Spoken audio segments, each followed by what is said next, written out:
Be inspired, supported, and empowered. This is the Global Healthy Living Foundation podcast network. So I started this plant-based diet. It wasn't the healthiest, but it was still considered plant-based. I think I went maybe 6 months without a migraine.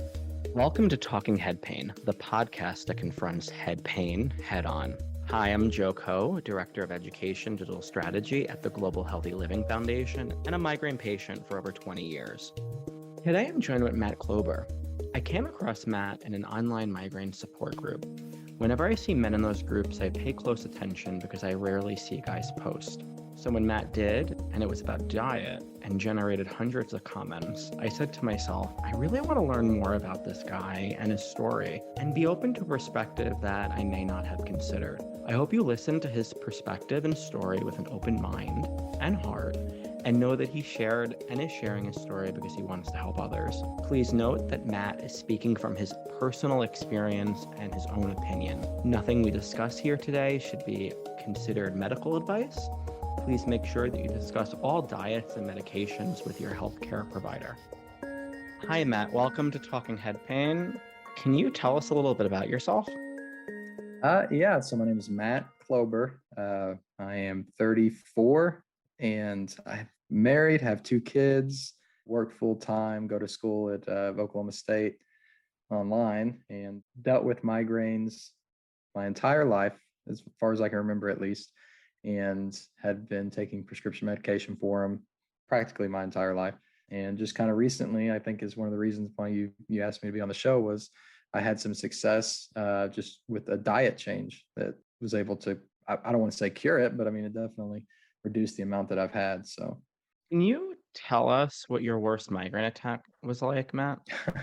So there's actually one just kind of recently. So I just got back from vacation. I was off my diet just a little bit. Me and my wife were spending some time in Florida on the beach. And so, I had some things that I hadn't had in months.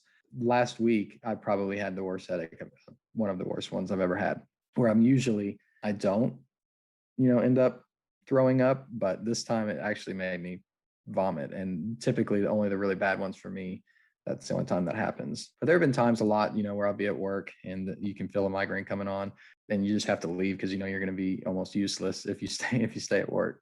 As a man with migraine, we aren't often seen or portrayed on commercials or when we think about migraine education. Did you get diagnosed quickly, and how has it been living with migraine as a dude? So I was a kid when I was diagnosed, and living with them, I don't remember what I was given as a kid. I just know it was some red pill that they would give me. And I remember as a kid, I'd have to go sit in a dark room, be quiet, no light, a lot of things that people deal with. I think anybody with a migraine kind of has similar reaction to it. And then growing up, I probably have had 8 to 12 migraines a month, or at least where I would need to use medication to prevent a migraine from coming on. I'd say since I was probably 8 or 9 or so. And it's been tough. With school, going through school, grade school, trying to concentrate, trying to sit in class when your head's just pounding and you kind of want to just leave and go home and go to sleep. As far as being a man, I never noticed that it was predominantly women that had migraines. And because, my reality was always just me, I'm the one that had the severe headaches. And I think for the most part, people have been sympathetic about it. I haven't had anybody, well, there's been some people like, when you tell them you have a headache and they kind of roll your eyes, but you're like, it's worse than what you think it is. It's a lot worse. So, but I think just growing up, I've had I've had an experience with migraines that's been probably similar to a lot of people. As an adult, did you feel like migraine, before you got into a place where you had them under control, was it impacting your life in a meaningful way? Yeah. As an adult, you start to have kind of, your group of friends or people that you hang out with or you go out with, and, it kind of limits you on some of that kind of stuff. And so you kind of know one's kind of hanging around and you just know it might just at any moment just become really bad. And so there's times where, we would try to do things or plan things and I would just have to plan around the potential of having a migraine. Yeah, I think that's something a lot of people don't understand is even when you're not having an attack, the fear of having an attack really controls your life. And it's there, as you talked about, Matt. It's great that you had people growing up and in your adult life that understand that. That goes a long way in helping people continue to live happier lives. So that's really good that we hear that. I often don't hear that. Well, I think it's what you said is, the idea that you might get a headache and you have to kind of bring that along with wherever you go. So I'm also asthmatic. And so I have an inhaler with me 24/7. And if I don't have my medication, if I don't have my inhaler, it's almost like that almost gives me an asthma attack. And so it's almost the same with my migraine medication when I was taking it. If we were going on trips, I know there have been times where we were packing up going to the lake. So my parents live out the lake and 2 hours away. And so if I didn't pack my migraine medication, I was freaking out because I knew I would just end up having a migraine no matter what. And so I think sometimes that fear or that pressure, anxiety kind of builds up. And I don't know, I think it might even lead to some migraines. Definitely, that worry doesn't help. No, not at all. What drew me to you, Matt, was in a Facebook group, and I don't remember the name of it. It was a migraine support group. And I saw that you posted about how diet had improved your migraine attacks. And that's a very controversial statement. It could be very energized. If people get really passionate on both sides. It's not related to diet. It's related to diet. It's dismissive if you talk about diet. You have to talk about diet. There's like a very charged energy around diet, and likely because it's very personal and it's something that is a struggle for people. And sometimes diet does trigger, sometimes it doesn't. Mhm. So I was really impressed with how caring you were in sharing that experience and non-judgmental. What has the process and journey for you been like to get to a place where your migraines are under control? The diet part of that was kind of a byproduct of something else. And so um, I was actually having some chest pains. And so I had my cholesterol checked out.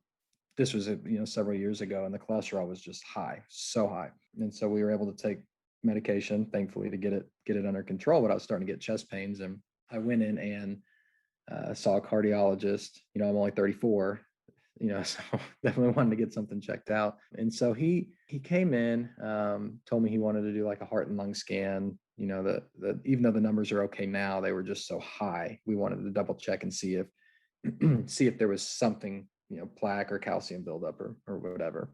We got that scheduled, and I called my uncle. He was a retired firefighter here in Oklahoma City, and he had arthritis, severe arthritis in his hands, as you can imagine with that profession. So he had went plant-based, or he went vegan, and within 2 weeks he was off all of his medication for his arthritis. And it has been this way for years. And so I was talking to him about this, and I knew, plant-based diet and researched that. And I knew that it had a lot of healthy benefits for cholesterol, with your exercise and your diet. I started talking to him about that, and I thought, well, my cholesterol is really high, so I need to do something. So I started this plant-based diet. It wasn't the healthiest, but it was still considered plant-based. You can still eat plant-based or vegan and not be healthy, but there are a lot of good options French out there. fries are plant-based. So I heard Oreos are too. So yeah, so a lot of good stuff that's technically plant-based. So I decided to kind of ease into it, and so we started doing. And my wife had been super supportive. Like she kind of jumped in with me. She's awesome. She didn't necessarily need to be plant-based or vegan, but she stepped into that with me, which I really appreciate, which made it a lot easier. And so I started doing this, and mind you, I've had 8 to 12 migraines a month, and I knew that because that's what my refills on my prescriptions were. I'd get, so I think I got 12. I got 12 of the triptan pills, and every month I was trying to refill those.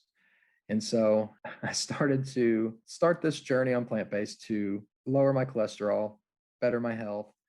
And I mean, I'm not kidding, maybe a week or two into that, and I'm like, I haven't had to take a migraine pill yet.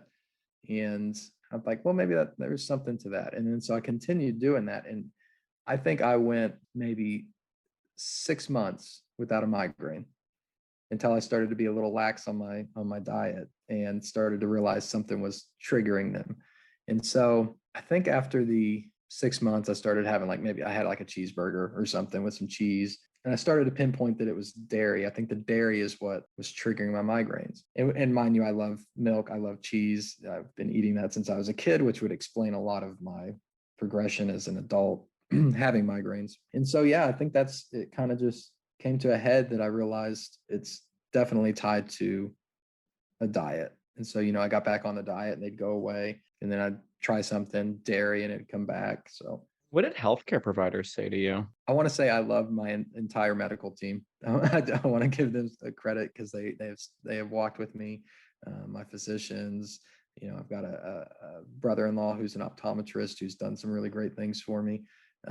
Massage therapists, neurologists. Look, the prescription medication worked, and I was thankful for that because without that, I would have had a lot of suffering from migraines. But nobody ever offered or even suggested, and this might be unusual, this might be common, I don't know, but no one ever recommended treating the cause and not just the symptom. And so, a lot of the prescriptions will treat, your headache pain, but I could never get anything to treat the cause of the symptom.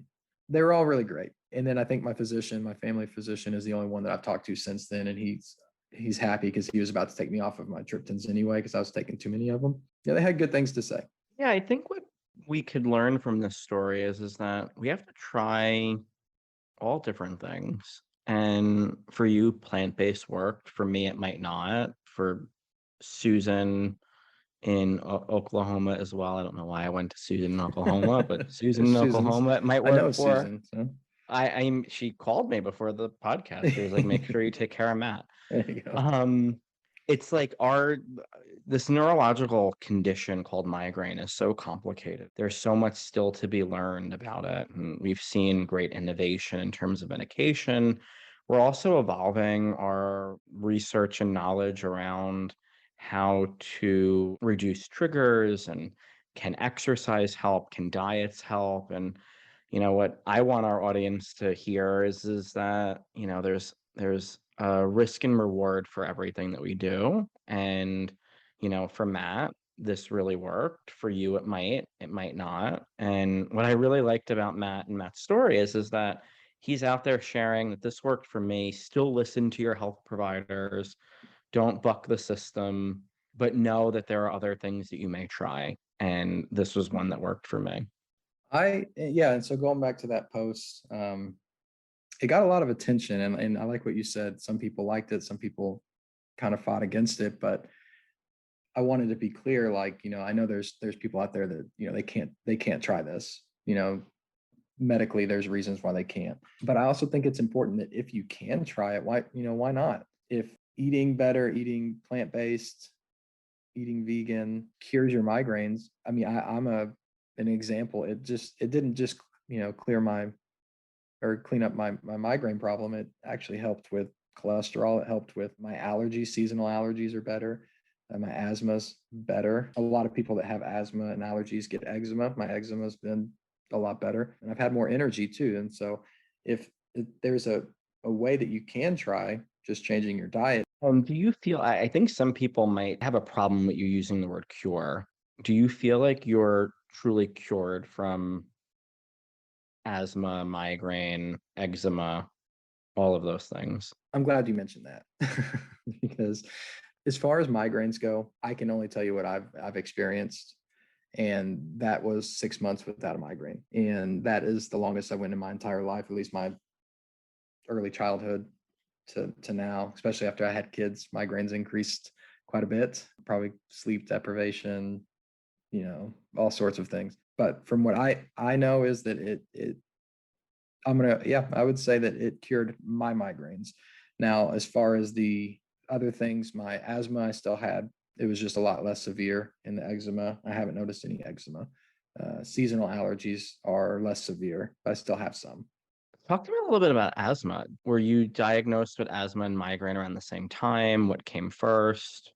I don't, I never thought about that before, but I believe I was diagnosed with asthma before I was diagnosed with migraines, but it wasn't very, very long after that until I was diagnosed with migraines as well. And living with those invisible diseases, is there anything that you want people to know about them? Asthma, people can hear, when you can't breathe, or if you're visibly distressed because you can't breathe. I mean, that's a significant problem to have if you're not able to get oxygen to your body. And something I've tried to tell people, it's like, whenever you get a flare up, that it's kind of like you're out of breath and you're trying to breathe through a straw, trying to get all the oxygen you can. And that's basically what your lungs do. Your lungs, tighten up and it's hard to breathe.